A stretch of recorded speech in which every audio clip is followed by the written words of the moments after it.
IAS అధికారిని శ్రీలక్ష్మి మీద పరోక్షంగా భూమన కరుణాకర్ రెడ్డి తీవ్ర స్థాయిలో ధ్వజమెత్తుతున్నటువంటి నేపథ్యంలో అసలు భూమన కరుణాకర్ రెడ్డి ఐఏఎస్ అధికారిని శ్రీలక్ష్మిని టార్గెట్ చేయడానికి కారణం ఏంటి, దాని వెనుకున్నటువంటి అదృశ్య శక్తి ఎవరు, ఆ టార్గెట్ చేయడానికి ఇటు సజ్జల రామకృష్ణారెడ్డికి ఏదైనా సంబంధం ఉందా, ఐఏఎస్ అధికారిని ఇప్పుడు శ్రీలక్ష్మి గారిని భూమన కరుణాకర్ రెడ్డి టార్గెట్ చేయడం వెనుక విజయసాయి రెడ్డి పాత్ర ఏమైనా ఉందా అనే కోణంలో మనం ఈరోజు పూర్తి స్థాయిలో విశ్లేషణ చేసుకుందాం. ప్రస్తుతం మనతో పట్టున్నారు ప్రముఖ రాజకీయ విశ్లేషకులు, ప్రముఖ సీనియర్ జర్నలిస్ట్ డివిఎస్ గారు. వారితో మాట్లాడదాం. సార్ నమస్తే. సార్ నమస్తే.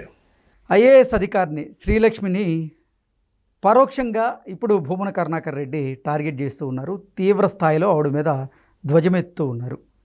35 సంవత్సరాలుగా ఆవిడ సర్వీస్ చేస్తూ వేల కోట్ల రూపాయలు లూటీ చేశారంటూ కూడా పరుష పదయాలంతో ఆవిడ మీద ఆయన తీవ్ర స్థాయిలో ధ్వజమెత్తుతున్నటువంటి నేపథ్యంలో ఆయన ఇప్పుడు శ్రీలక్ష్మి గారిని టార్గెట్ చేయడం వెనక ఎవరున్నారు, దానికి కారణం ఏంటి, ఏ అదృశ్య శక్తి దాగి ఉంది వెనక అంటే ఏం చెప్తారు sir? Bhumana Karunakar Reddy versus BR Naidu, అది ఒక ఎపిసోడ్. టీటీడీ మరి అక్కడ తిరుమల తిరుపతి దేవస్థానం గత 10 నెలలుగా వాళ్ళిద్దరి మధ్య యుద్ధం. అట్లాంటిది సడన్గా ఏది ఉరుములేని పిడుగులాగా మరి భూమన కరుణాకర్ రెడ్డి శ్రీలక్ష్మిపై పట్టం ఏంటి ఇక్కడ? ఇది అసలు ఆ లోపల ఏం జరిగింది?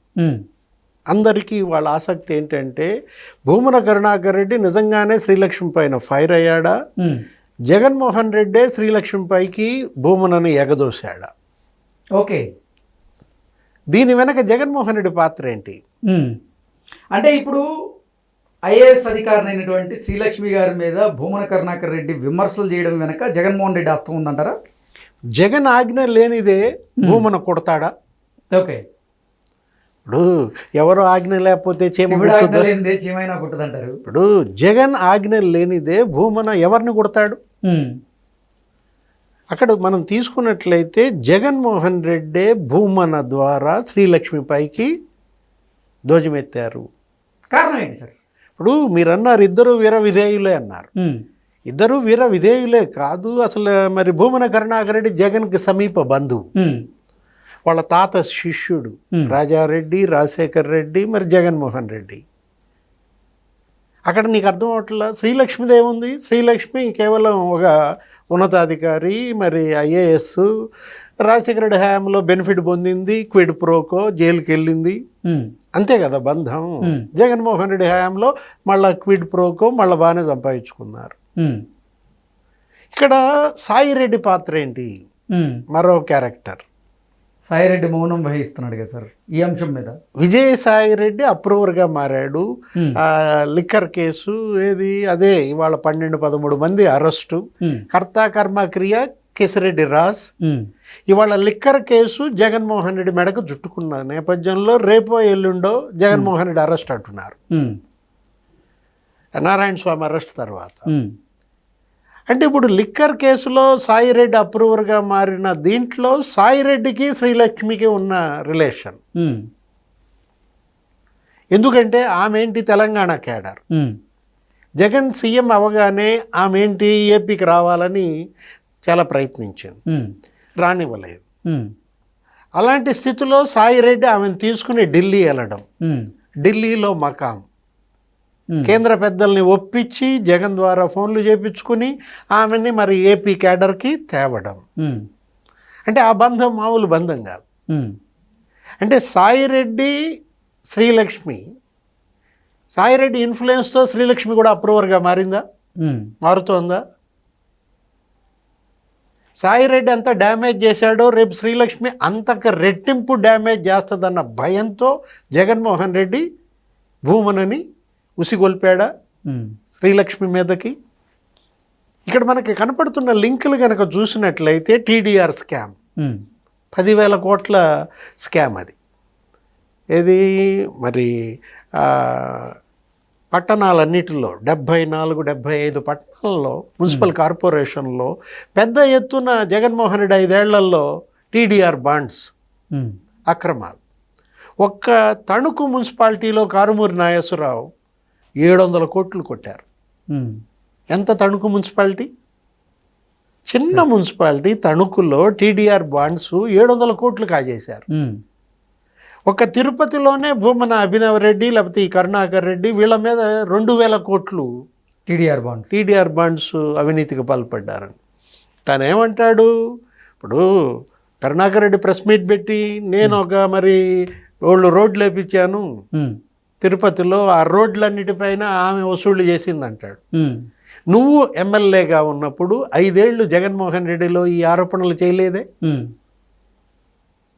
ఇవాళ భూమన కరుణాకర్ రెడ్డి ఓడిపోయిన తర్వాత, జగన్ దిగిపోయిన తర్వాత 14 నెలలకు నోరు తెరిచి శ్రీలక్ష్మి మీద పడితే, నిజంగా శ్రీలక్ష్మి అంత లంకిని తాటకి మంత్రులు పూచిక పుల్లల్లాగా తీసేసింది, ఇన్ని వేల కోట్ల అవినీతికి పాల్పడింది అనుకున్నప్పుడు నువ్వు ఎమ్మెల్యేగా ఉన్నావు, జగన్ సీఎంగా ఉన్నాడు, అప్పుడు ఎందుకని మరి భూమన విమర్శలు చేయలేదు?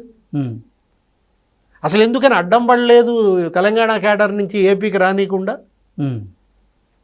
ఇక్కడ మనకు అనిపిస్తోంది ఏంటి అసలు ఏం జరిగింది?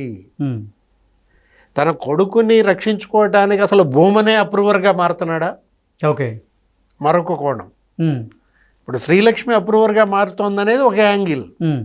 సాయిరెడ్డి శ్రీలక్ష్మిని కూడా మరి ఇన్ఫ్లుయెన్స్ చేసి నువ్వు ఈ ప్రభుత్వానికి సహకరిస్తే కొంతవరకు గట్టెక్కుతావమ్మా, ఏం జరిగిందో మొత్తం చెప్పేసాయి. జగన్మోహన్ రెడ్డి, భూమన కరుణాకర్ రెడ్డి, కారుమూరి నాగేశ్వరరావు, ఎంవివి సత్యనారాయణ ఎక్కడ విశాఖపట్నం, అక్కడ కొన్ని వేల కోట్ల టీడీఆర్ స్కామ్స్. అంటే వాళ్ళందరినీ ఇవాళ అరెస్టులు తప్పదా? శ్రీలక్ష్మి గనక అప్రూవర్గా మారి టీడీఆర్ బాండ్స్ కుంభకోణం గుట్టు గనక బయట పెడితే, ఎలా అయితే సాయిరెడ్డి గనక లిక్కర్ కేసు బయట పెడితే, మరి టీడీఆర్ బాండ్స్కి కర్త కర్మ క్రియ ఎవరంటావు? అన్నిటికీ జగన్మోహన్ రెడ్డి. ఓకే, కర్త ఆయనే, కర్మ ఆయనే, క్రియ ఆయనే. వీళ్ళంతా ఏంటి పావులు మాత్రమే. కాకపోతే కారుమూరి నాగేశ్వరరావు కొంత బెనిఫిట్ పొందాడు. అక్కడ ఎంవివి సత్యనారాయణ కొన్ని 100 కోట్లు కొల్లగొట్టారు. ఇక్కడ భూమన కరుణాకర్ రెడ్డి కొన్ని 100 కోట్లు కొల్లగొట్టారు. ఏదైనా ఒకటి మాత్రం వాస్తవం, ఏది? జగన్ ఇవాళ అతని ఇది లేకుండా, అనుమతి లేకుండా భూమన కరుణాకర్ రెడ్డి అతని ఈ విషయంలో నోరు తెరవటం జరగదు. దీని స్క్రిప్ట్ కూడా జగన్మోహన్ రెడ్డే భూమనకు పంపాడా? ఓకే, ఇప్పుడు లంకిణి అన్నాడు, లేకపోతే ఏమన్నాడు తాటకి అన్నాడు, పూతన అన్నాడు. ఇప్పుడు పూతన శ్రీలక్ష్మి అయితే కంసుడు జగన్మోహన్ రెడ్డి. ఓకే, తాటకి శ్రీలక్ష్మి అయితే మరి కంసుడు జగన్మోహన్ రెడ్డి. ఇప్పుడు విజయసాయి రెడ్డి మాట విని శ్రీలక్ష్మి అప్రూవర్గా మారుతుంది అని భావించే జగన్మోహన్ రెడ్డి శ్రీలక్ష్మి మీద భూమన కరుణాకర్ రెడ్డిని ఉపయోగించి విమర్శలు, ఆరోపణలు చేయిస్తున్నారా అంటే ఏం చెప్తారు సార్? అది వాళ్ళ బయటికి రావాల్సిన అంశం. దానిపైన నిగ్గు తేల్చాలి. అసలు టీడీఆర్ బాండ్స్ పైన మరి విజిలెన్స్ రిపోర్ట్ సిద్ధమైపోయింది. ఒక తిరుపతిలోనే మరి వాళ్ళు చాలా తక్కువ చెప్పారు. 150 కోట్లు ఖజానాకి నష్టం అంటున్నారు. తిరుపతిలో 150 కోట్లు కాదు, 1500 కోట్లు ఖజానాకి నష్టం. అక్కడ బాధితులంతా మీటింగులు పెట్టారు, ఛానల్స్ అందరినీ పిలిచారు. మా భూములు పోయాయి, మాకు డబ్బు రాలేదు, మా చెక్కులు వాళ్ళు మార్చేసుకున్నారు. దీని మీద ఒక సిట్ వేయాలి, స్పెషల్ ఇన్వెస్టిగేషన్ టీము. మరి వాళ్ళ ఆ లిక్కర్ కేసులో వాళ్ళు కనుక ఫ్రీ అయితే మళ్ళీ రాజశేఖర్ బాబు, మళ్ళీ సుబ్బరాయుడు మరి దీని మీదకి వస్తారా సిట్టు? ఇప్పుడు ఒకటి ఇక్కడ ఇష్యూ ఏంటంటే మనం తీసుకోవాల్సింది విగ్గుల గురించి, లేకపోతే పట్టు చీరల గురించి మీరు ఇంట్రోలో చెప్పారు. ఇప్పుడు నువ్వు కొనిపెట్టావా విగ్గులు? నువ్వు కొనిపెట్టావా 1,50,000 చీర? అక్కడికి బిల్లు లేదో భూమన కరుణాకర్ రెడ్డి కట్టినట్టుగా, ఆ షోరూమ్ బిల్లు లేదో జగన్మోహన్ రెడ్డి, సాయిరెడ్డి కట్టినట్టుగా 1,50,000 పెట్టి చీరలు నాకు తెలుసు అంటే కరెక్ట్గా నువ్వే కట్టావన్నమాట. లేకపోతే విగ్గులు 50 లక్షలు పెట్టి విగ్గులు 11 విగ్గులు ఉన్నాయంట, మెంబర్లతో సహా చెప్తున్నారు. ఇది తప్పు. ఏది? నీతో సఖ్యతగా ఉన్నప్పుడు ఈ విగ్గుల భాగవతం చెప్పలేదే, ఈ పట్టు చీరల భాగవతం ఆ రోజు ఎందుకు మాట్లాడలేదు? 5 ఏళ్ళు శ్రీలక్ష్మి గురించి ఒక్క మాట పల్లెత్తి అనకుండా ఆమంట మంత్రులను పూచిక పుల్లల్లాగా తీసేసుద్దంట. ఎవరు ఆ మంత్రులు? పట్టణాభివృద్ధి శాఖ మంత్రిగా పనిచేసిన ఆయన ఎవరు? ఆ పూచిక పుల్లలు ఎవరు? వాళ్ళు ఎందుకని నోరు తెరవటల్లా? భూమన కరుణాకర్ రెడ్డి చేసిన ఆరోపణలపై శ్రీలక్ష్మి ఇంతవరకు నోరు ఎందుకు తెరవల్ల? జగన్మోహన్ రెడ్డి ఎందుకు నోరు తెరవల? అంటే అర్థం ఏంటి? ఇక్కడ కనపడుతోంది, నీకు స్పష్టంగా కనపడుతోంది స్క్రిప్టు. జగన్మోహన్ రెడ్డి చెప్పాడు, సజ్జల రాశాడు, భూమన పలికాడు. Okay okay sir, thank you so much.